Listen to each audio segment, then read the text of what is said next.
Once, in the quiet town of Ravenwood, there lived a peculiar cat named Shadow. Shadow was no ordinary feline. He had an eerie presence that sent shivers down the spines of those who crossed his path. The town's folk believed he was haunted, a vessel for something otherworldly. Legend had it that Shadow was once a beloved pet of an old woman who practiced dark magic. When the woman passed away, her restless spirit fused with the cat, creating a creature of the night. Shadow roamed the town's cobblestone streets with glowing, spectral eyes, leaving a trail of fear in his wake. One gloomy evening, a curious teenager named Lily decided to investigate the legend of the haunted cat. Armed with a flashlight and a brave heart, she ventured into the abandoned mansion where the old woman had lived.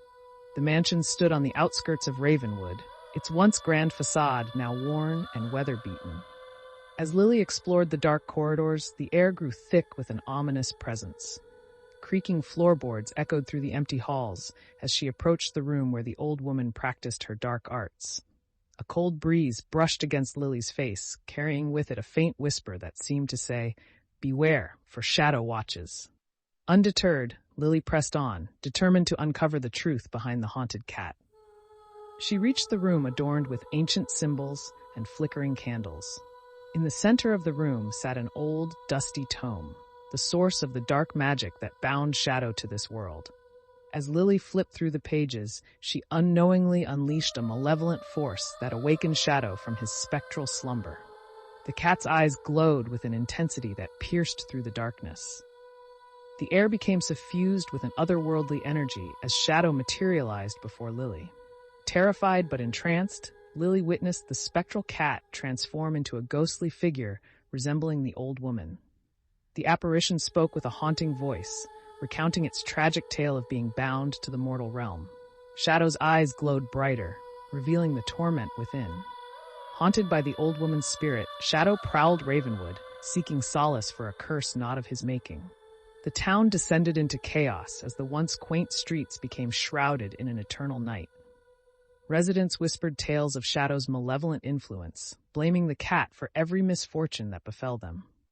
Lily, realizing the consequences of her actions, sought a way to break the curse and free Shadow from the old woman's grip.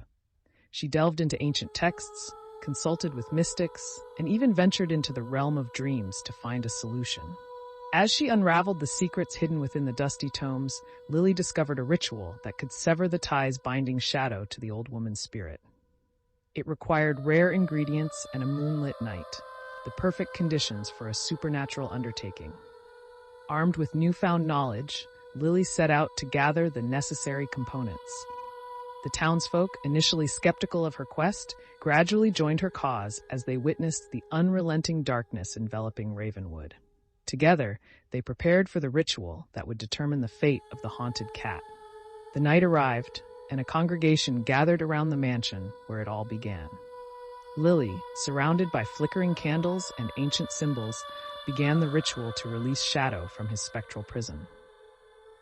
The air crackled with energy as the old woman's spirit fought against the impending liberation. In a climactic moment, the curse binding Shadow began to unravel. The ghostly figure of the old woman wailed, dissipating into the ethereal void.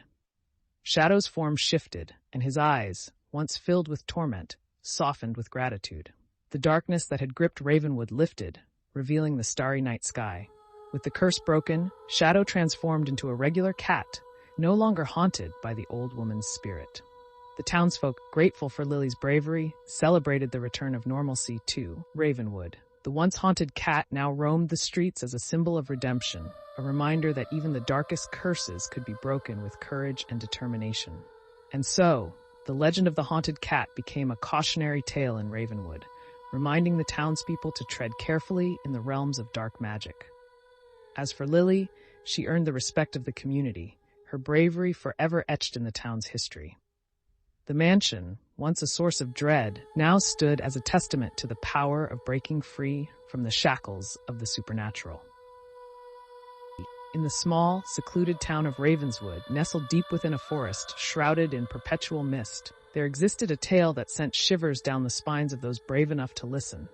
It was a chilling story about a grieving woman named Alara, who, consumed by sorrow after losing her own child, sought solace in the most sinister way. The town was known for its eerie ambiance, with twisted trees casting elongated shadows on cobblestone paths. On fog-laden nights, the air was thick with an ominous stillness that seemed to cling to the very fabric of the town's existence. It was in this unsettling setting that Alara's story unfolded. Alara, once a cheerful and loving mother, had lost her baby under mysterious circumstances. Whispers of supernatural forces and spectral apparitions surrounded the tragedy, leaving Alara shattered and tormented. In her anguish, a dark idea took root within her grief-stricken mind, an idea that would disturb the tranquility of Ravenswood. Late one night, as the moon cast an eerie glow over the town, Alara crept through the fog-draped streets. Her figure, shrouded in tattered black garments, moved with an unnatural grace, blending seamlessly with the darkness that clung to every corner. Guided by an otherworldly compulsion, she approached the home of the Thompsons, a seemingly ordinary family with a newborn child. As Alara stood outside the Thompsons' residence, an unsettling silence settled over the town. The air itself seemed to hold its breath, aware of the impending horror. Alara, consumed by an insidious desire, reached out to the infant's room with trembling hands. But fate had other plans. Inside the Thompsons' home, a sense of unease had descended upon the couple.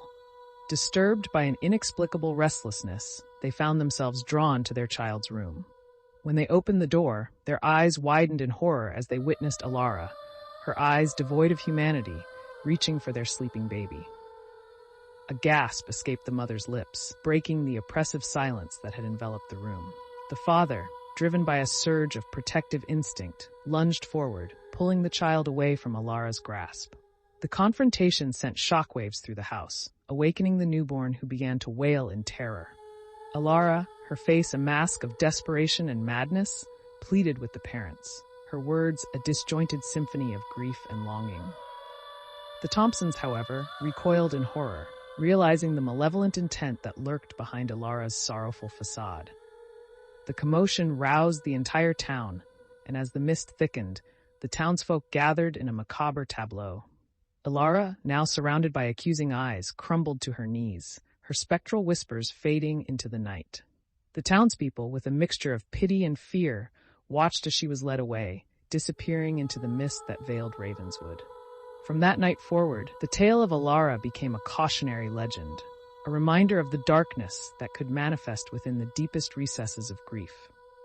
Ravenswood, forever haunted by the memory, continued to exist in its spectral solitude, the misty shroud concealing the secrets that lingered within the twisted trees and cobblestone paths. And as the townsfolk whispered the story to their children, the chilling legend of Alara endured, a ghostly warning echoing through the fog-choked streets of Ravenswood. Once, nestled at the edge of a dense, ominous forest, stood an old, dilapidated mansion with a history veiled in darkness. Locals spoke in hushed tones about the ghost that haunted the desolate halls, recounting tales of inexplicable occurrences and eerie apparitions. Curiosity and disbelief compelled a man named Oliver to spend a night within its foreboding walls, accompanied only by his loyal dog Max. The moon hung low in the ink-black sky as Oliver and Max cautiously entered the mansion, their footsteps echoing through the cavernous entrance hall. The air felt thick with the weight of unseen eyes watching their every move. Despite the apprehension gnawing at Oliver's gut, he pressed on, a flickering lantern casting feeble light on the decaying wallpaper and creaking floorboards. As the night wore on, the temperature plummeted, and whispers echoed through the mansion's desolate corridors. Max, usually bold and unflinching, whimpered in fear, his ears pinned back as he nervously scanned the shadows. The flickering lantern's feeble glow revealed fleeting glimpses of ghostly figures and phantom movements that sent shivers down Oliver's spine. Suddenly, the air grew thick with an otherworldly chill, and a mournful wail echoed through the halls. The dog's growls turned into terrified barks as unseen hands seemed to glide over the walls, leaving a trail of icy fingers. Oliver, determined to unravel the mystery, ventured deeper into the mansion, his heart pounding like a drum in the silence. In the dim light of a dilapidated ballroom, Oliver stumbled upon an ancient piano, untouched by time.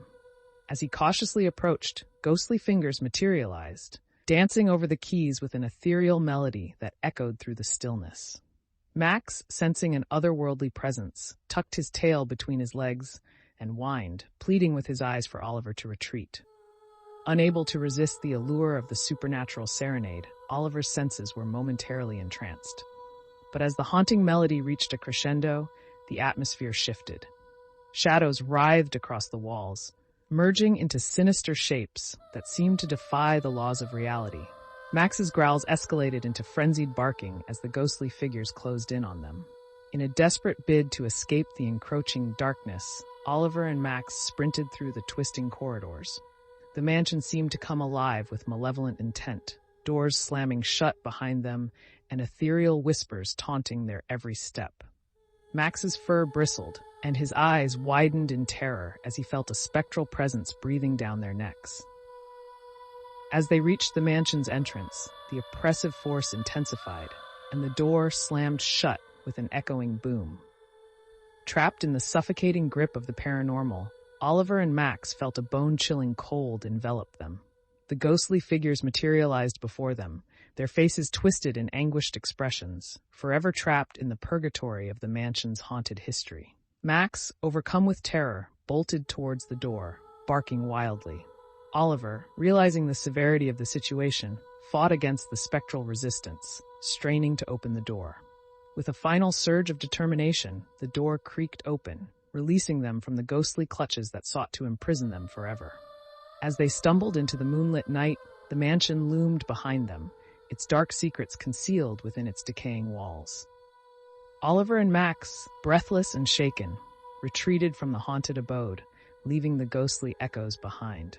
The once bold duo now carried the weight of a chilling encounter that would linger in their memories, a cautionary tale of a house consumed by the restless spirits of its troubled past.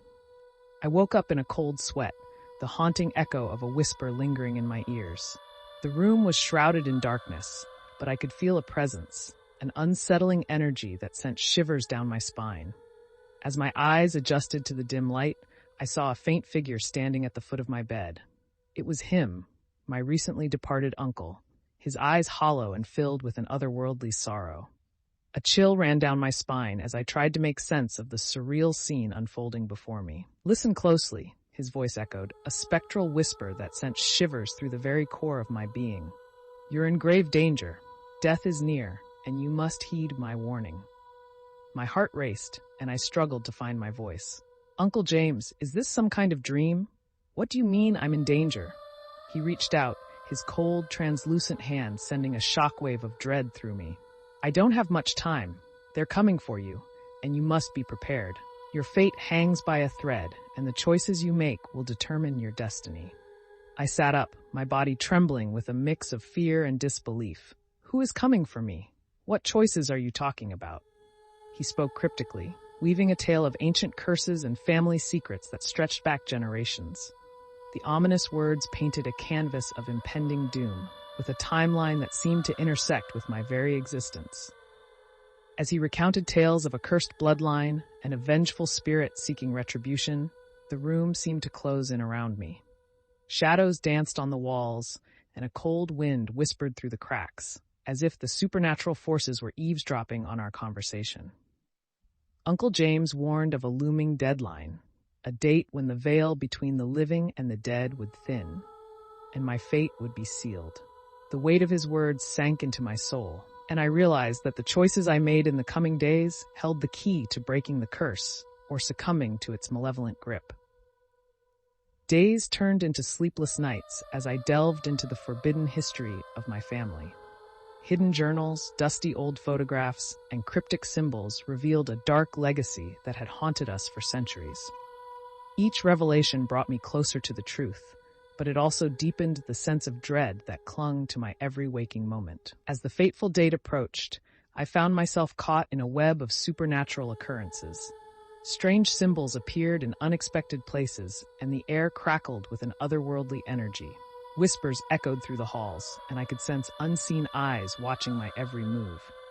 I reached out to experts in the occult, desperate for guidance. The answers they provided were both unsettling and enigmatic. Rituals and incantations were my only hope, they said, but success was far from guaranteed.